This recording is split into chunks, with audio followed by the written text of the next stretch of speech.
नमस्कार दोस्तों, राधे। आप देख रहे हैं अपना पसंदीदा चैनल एस्ट्रो अवध। मैं अंशुल त्रिपाठी, आपका ज्योतिषविद योग वास्तुशास्त्री। मित्रों, आज हम बात करेंगे कि अगर आपकी कुंडली में मंगल और बुध एक साथ हो तो इसको किस तरह से लिया जाएगा। किसी भी हाउस में, पहले, दूसरे, तीसरे, 10वें, 11वें, 12वें, किसी भी हाउस में हो तो क्या परिणाम हो सकता है। ऐसे तो घरों का भी प्रभाव और राशियों का प्रभाव होता है, लेकिन आज यहां पर हम मूलतः केवल आपको मंगल और बुध के साथ बैठने को ही लेकर बात करेंगे। मंगल क्षत्रिय ग्रह माना जाता है। मंगल पुरुष राशि है, पाप प्रभाव है, पितृ प्रकृति है और अग्नि तत्व है। वहीं पर बुध की बात की जाए तो बुध नपुंसक ग्रह है। बुध सौम्य है, सम है, प्रकृति में सम है और विवेक और बुद्धि का कारक है और पृथ्वी का कारक है। इन दो ग्रहों का जब मिलन होता है तो कहीं न कहीं से ये एक दूसरे के ऊपर अपनी एनर्जी आरोपित करते हैं। तो मैंने देखा है कि ऐसे लोग, जब प्रेशर पड़ता है, किसी कार्य को करते समय दबाव होता है, जिनके दिमाग में अच्छी युक्तियां, अच्छे विचार, अच्छे आइडियाज फटाफट आने लगते हैं। लेकिन भाई बहनों को लेकर या अपने घर में बच्चों के लेकर थोड़ी सी पीड़ा रहती है। कई बार तो हमने यहां तक देखा है कि इनके बच्चे भी खराब होने की संभावना या बच्चों के विवाह के बाद घर में वैचारिक मतभेद बढ़ने की संभावना देखी जाती है। कई बार इनके ही विचारों के नाते, इनके बच्चों के नाते घर में अलगाव की स्थिति देखी जाती है। मंगल बुध जब एक साथ आते हैं तो विवाह को लेकर भी थोड़ी सी पीड़ा होने की संभावना रहती है।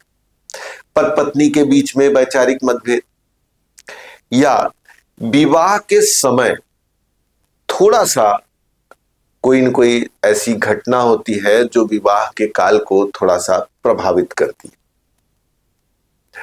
ऐसे लोग जब कोई चीज लिखते हैं तो कोशिश करते हैं कोड भाषा में लिखे या छिपा के लिखे, जिसको ज्यादा से ज्यादा लोग ना समझ पाए। अपनी गुप्त चीजें खूब संभाल के रखते हैं।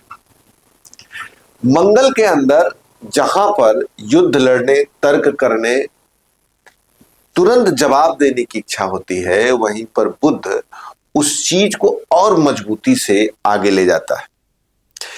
लेकिन बुध जो है मंगल को अपना सम मानता है, लेकिन मंगल बुध को अपना दुश्मन मानता है।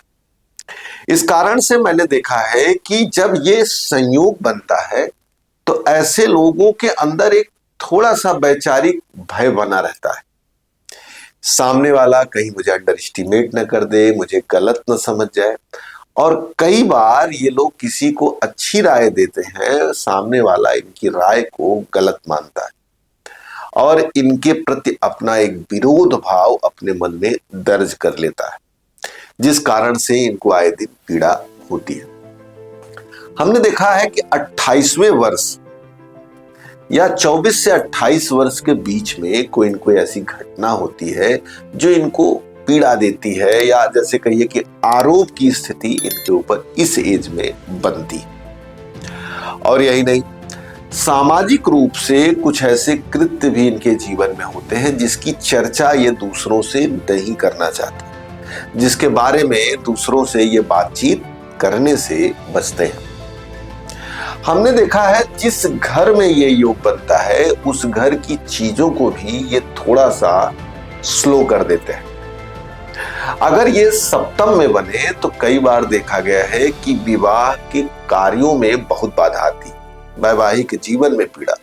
पंचम में बने तो संतान, शिक्षा को एक न एक बार ये जरूर तोड़ते हैं।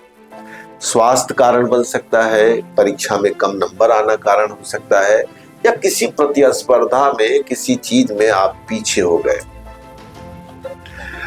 अगर ये चौथे घर में बने तो हमने देखा है कि बिना कर्ज या लोन के घर की स्थिति नहीं बनती। कर्ज या लोन अदा करने में भी थोड़ा सा समय लग जाता है। कई बार ये विवाद का कारण बनता है। और इनके पड़ोसी या जो भूमि है उसमें कोई न कोई विवाद रहता है। दसम भाव में ये कार्य अगर योग बनता है तो ऐसे जातकों को देखा जाता है कि इनके कार्यों के करने के स्टाइल से आसपास के लोगों को थोड़ी सी पीड़ा रहती है। 11th हाउस में बने तो भाई बहनों से ये पीड़ा देखी जाती है। 3rd में भी रहता है तो भाई बहन या पब्लिक कन्वर्सेशन से भी ये पीड़ा देखी जाती है। 12th हाउस में अगर ये संयोग बने तो ऐसे लोगों का वैवाहिक जीवन थोड़ा सा भी सुखी नहीं रहता है। इन अर्थों में कहिए क्योंकि बेड लाइफ 12 हाउस से देखा जाता है तो नींद या बेड लाइफ पे अर्थात वैवाहिक जीवन का जो पक्ष होता है वो कहीं न कहीं से अच्छा नहीं रहता है। कई बार तो एक ही छत के नीचे पति पत्नी रहते हैं लेकिन दोनों के बीच का प्रेम मधुर नहीं रहता।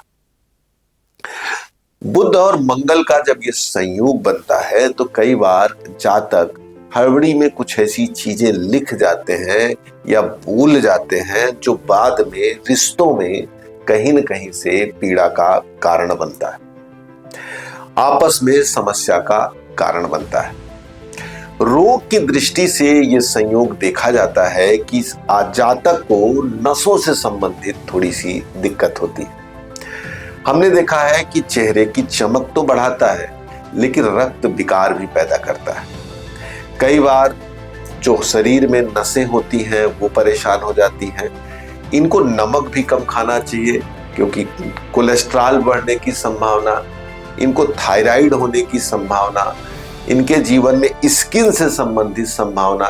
कई बार हमने देखा है कि ठंडी में या जरा सा भी मौसम इधर उधर होता है तो इनके स्किन पे खुद थोड़ी सी कट होना, खुरदुरापन आना, पैरों में दिक्कत, ओठों पे दिक्कत या हवा जरा सा तेज चलने पे स्किन फटने का भय बना रहता है। याददाश्त इनकी अच्छी होती है लेकिन जो विवाद वाला पक्ष होता है जिसमें कहीं न कहीं से किसी ने कुछ कह दिया हो वो पक्ष ये नहीं भूलना चाहते। उस मेमोरी को ये कहीं न कहीं से अपने अंदर रखते हैं और वो चीज इनके दिमाग में कहीं न कहीं से चलती रहती है। अगर कुंडली में सूर्य और राहु डिस्टर्ब हो जाते हैं तो ये चीजों का बदला भी लेना चाहते हैं। जब तक उस व्यक्ति को वो बात सुना न दे या अपने किसी से उस बात को बाहर न निकालें तो इनको पीड़ा बनी रहती है। साथ में हमने एक चीज और देखा है कि जीवन में गिरकर या जीवन में चलते दौड़ते हुए इनको चोट लगने की भी संभावना जीवन में बनी रहती है। बहन, बेटी, बुआ या भाइयों की जो संतान होती है उनसे इनको थोड़ी दिक्कत होती है। घर में कई बार ये लोग अपने वैचारिक रवैये के नाते भी विरोध के कारक बनते हैं। भूमि से, किराए से या कमीशन से इनको धन प्राप्त होता है। नौकरी की बात अगर की जाए और इस ग्रह का क्या प्रभाव होगा तो मैंने देखा है कि लेखन, वाचन, टेक्निकल चीजें बोलकर इस तरह के कार्यों से ये लोग पैसा अर्न करते हैं। पब्लिकली अगर इनको अपनी चीज लानी होती है तो बड़े सिस्टम से, बड़े व्यवस्थित ढंग से ले आते हैं। कोई प्लानिंग अगर ये लोग बनाते हैं तो उसके हर घटक का पूरा ध्यान रखते हैं। पैसे के मैनेजमेंट में बारीक समझ होती है कि कौन सा पैसा कहां पर कितना और कैसे खर्च किया जाए, इसकी खूब समझ होती है। तो मित्रों, आज हम इस वीडियो में बुध और मंगल के संयोग से क्या स्थिति बन सकती है सहज रूप से, इसकी हमने चर्चा की। आपको कुंडली दिखानी है, वास्तु के बारे में जानना है या ज्योतिष की क्लास लेनी है, दिए नंबर पर कॉल करके आप हमसे सीधे बातचीत कर सकते हैं। वीडियो को लाइक करें, सब्सक्राइब करें। धन्यवाद। राधे।